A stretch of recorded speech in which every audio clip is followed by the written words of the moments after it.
Oi, meu nome é Gabriel Fabris Rocha e hoje eu vou explicar para vocês sobre a classificação e características gerais dos anfíbios. Aqui a gente tem 4 fotos dos anfíbios, que mais para frente eu vou explicar para vocês quais são cada. Bom, características gerais dos anfíbios. São apontados como os primeiros terrestres, sofrem no fim da fase larval uma grande metamorfose mudando de habitat e também até mesmo de nicho ecológico. Eles são os primeiros a fazer a transição da água para a terra. Acredita-se que os ancestrais dos anfíbios fizeram essa primeira transição. Por isso a explicação da dependência dos anfíbios do meio aquático. Eles se originaram de peixes. As principais adaptações dos anfíbios são os dois pares de extremidades locomotoras. Como assim as principais adaptações? Antes dos anfíbios serem o que são hoje, eles viveram muito tempo no meio aquático e eles precisavam de adaptações para sobreviver no meio terrestre. E uma das principais adaptações dos anfíbios são os dois pares de extremidades locomotoras. O que seria isso? Seriam as patas dianteiras e as patas traseiras. A respiração pulmonar é a epiderme dotada de uma fina camada córnea. Epiderme seria a pele. A respiração pulmonar, por que essa é uma grande adaptação dos anfíbios? A respiração pulmonar dos anfíbios, quando estava no meio aquático, é por meio de brânquias, onde tem todo um processo de respiração dentro da água. Então, a respiração pulmonar, após ele passar para o meio terrestre, foi feito uma respiração cutânea, onde ele consegue trocar gases com o ambiente externo, o oxigênio no ar. E a pele do anfíbio é dotada de uma fina camada de córnea, ou seja, essa pele é formada de queratina e ela serve para proteger o animal. A pele tem proteção contra a desidratação, mas ainda é permeável. E também a pele permite uma boa respiração cutânea. Apesar de todas essas adaptações dos anfíbios do meio aquático terrestre, ele ainda sofre algumas limitações. Por exemplo, os anfíbios eles sempre vivem próximo aos lagos, aos rios ou um ambiente muito úmido, porque é muito melhor para ele fazer a fecundação e o desenvolvimento larval para se processar e ocorrer a sua metamorfose. Agora eu vou falar um pouco sobre a classificação dos anfíbios. Aqui temos a espécie Apodes, onde são cobras cegas ou são cecílias. Eles têm vida subterrânea, têm olhos atrofiados e com desenho em anel em toda a extensão do corpo. Em geral, as cobras cegas elas não passam dos 30 centímetros. Outra grande espécie na nossa classificação são os urodelos. Eles são tetrápodes. O que significa dizer que eles são tetrápodes? Eles têm 4 patas. Eles têm cauda longa, são semelhantes às lagartixas, mas no entanto eles não têm escamas e sua pele é glandular. As espécies mais conhecidas são os tritões, as salamandras, e geralmente são pequenas e inofensivas.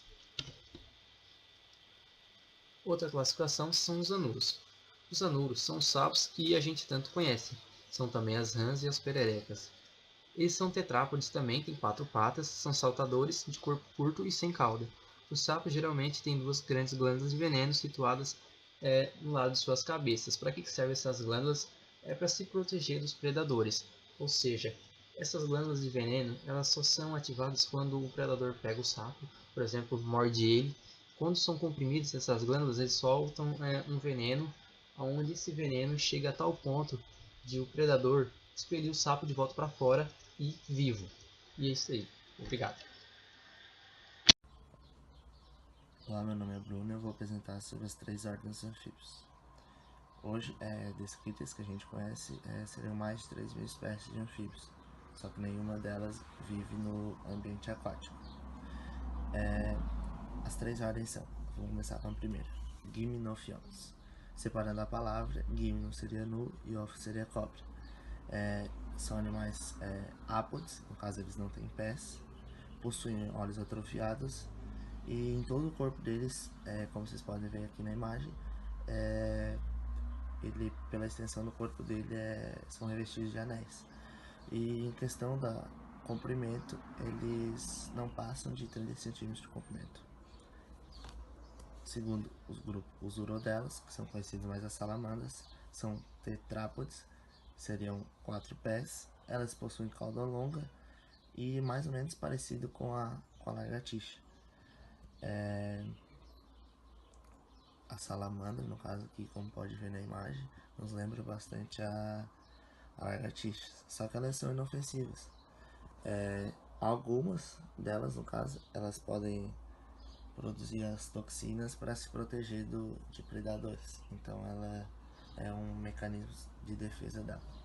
Agora o último grupo, os anuros, são dos sapos, das rãs e das pererecas. São tetrápodes também, como os urodelas, possuem 4 pés.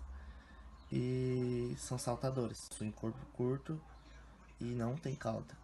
Os sapos, eles têm 2 glândulas de veneno na cabeça, que são os parotoides, e só há secreção, só sai o líquido mesmo quando elas são comprimidas.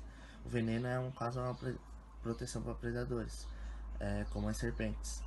Quando a serpente abocanha o sapo, ela pressiona as glândulas e quebra, no caso a venena que vai, quebra as glândulas ali, pressiona, que no caso vai liberar o veneno que vai atacar a mucosa e causar ardência e até vômitos, até o animal, o predador, expelir o sapo.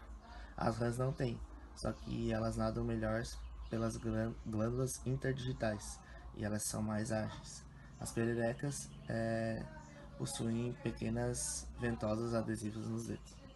Bom, então, a fisiologia dos anfíbios, né? Sabe-se, foi colocada uma foto aqui do sapinho, mas sabe-se também que nos anfíbios também tem as salamandras e as cobras cegas, né? Mas quando a gente pensa em anfíbios, a gente vai ligeiramente pensar num sapo. Então, na fisiologia, as partes do corpo do sapo, né? E primeiramente a gente vê a pele. A pele, ela é geralmente aquela pele mucosa e ela é rica em glândulas produtoras de muco e geralmente glândulas de veneno também, né? Aqui você pode ver, ó, localizadas do lado da cabeça e atrás dos tímpanos, que é no caso onde eles ouvem. Uma novidade evolutiva seria o esqueleto dos anfíbios, que eles apresentam uma cintura óssea. Aqui seria uma cintura pélvica, né? A cintura óssea que é bem familiar com a nossa. Os sapos, eles gostam de ambientes mais úmidos, geralmente porque eles se adaptam muito bem por causa da sua respiração. Então, ambientes úmidos favorecem os sapos. Já no sistema digestório, ele é formado por uma boca larga, sem dentes e uma longa língua, que é presa na parte anterior da mandíbula e pode ser projetada para fora, para capturar os insetos. Que nem aqui, ele pegou e projetou a língua para fora para pegar a mosquinha, Léo, né? Então, já desde pequeno, né, no estágio, sua respiração, né, tem um ponto muito ruim. No estágio larval, os anfíbios eles respiram por brânquias, só que isso acaba prejudicando eles nesse ponto, porque o pulmão dele acaba sendo muito pequenininho e acaba restringindo a respiração dele. Porém, esse fato ele é compensado mais tarde, onde os pulmões deles vão crescer e ele vai ser compensado pela respiração da pele, que no caso, como eu falei antes, como em ambientes frescos e com bastante ar, ele vai poder usar a respiração cutânea, que ele poder absorver o ar e respirar e oxigenar todo o sangue dele na pele. Aqui está a respiração, ó, que passa o oxigênio e vai e oxigena todo o sangue, as moléculas sanguíneas, né? Olá, meu nome é Alexandre Antunes e eu vou falar um pouco sobre a reprodução dos anfíbios. Bom, os anfíbios são animais de sexo separado e geralmente possuem dimorfismo sexual, como no caso dos anúrios, né, que eu vou tomar como exemplo em toda a minha explicação. E como podemos ver na foto, os anfíbios são dependentes da água para a reprodução, pois os seus ovos não têm casca e é apenas envolto por uma cápsula gelatinosa. Observa-se na foto também que ocorre a reprodução. Bom, o macho, no caso, ele dá o abraço nupcial na fêmea e enquanto ela vai soltando os óvulos, ele vai liberando os espermatozoides. Observamos também que possuem desenvolvimento indireto, ou seja, por meio de larvas, que no caso dos anúrios seriam os gerinos, né? Outra coisa interessante é que eles sofrem a metamorfose, ou seja, a mudança física que esse ser vivo vai sofrer até a fase adulta dele. Bom, o mais interessante é que durante a metamorfose, a sua cauda ela vai sumir e os nutrientes delas vão ser reabsorvidos para ajudar no desenvolvimento final dele até a fase adulta.